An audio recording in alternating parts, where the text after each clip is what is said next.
افسوس اس بات کا ہے زبان مسلمان ہونے کا ترانہ پڑ رہی ہے لیکن ہمارا ذہن و دماغ مسلمان آج تک نہیں ہوا. اسے کہتے ہیں فکری ارتداد. جسمانی اعتبار سے تو مسلمان ہے لیکن فکر مسلمان نہیں ہے, سوچ مسلمان نہیں ہے. اسلام بولے اسلام بہت اچھا ہے, اسلام کی تعلیمات بولے وہاں ذرا مسئلہ ہے, بہت ٹائٹ ہے معاملہ. ہاں آپ کو شادیوں میں عورتوں کی طرح ناچنے نہ دیا جائے تو ٹائٹ ہے, آپ کو پٹاخے نہ پھوڑنے دیا جائے تو ٹائٹ ہے. میرے بھائیوں ہم کیا کر رہے ہیں آخر؟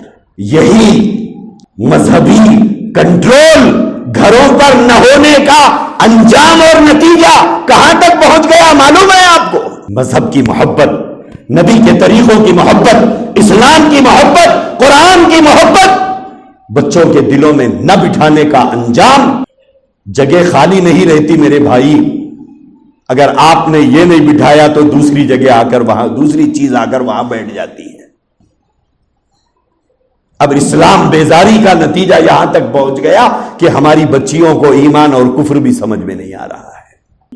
اسلام اور کفر نہیں سمجھ میں آ رہا, ایمان اور کفر نہیں سمجھ میں آ رہا, کافر اور مسلمان کے درمیان کا فرق نہیں سمجھ میں آ رہا. اس لیے ایک مسلمان ماں باپ کے پیٹ سے جنم لینے والی, ایک مسلمان گھر میں پل کر بڑی ہونے والی, ایک مسلمان گھر میں زندگی کا ایک بڑا حصہ گزارنے والی مسلمان کی بیٹی آج غیر کے گھر میں پڑی ہوئی ہے.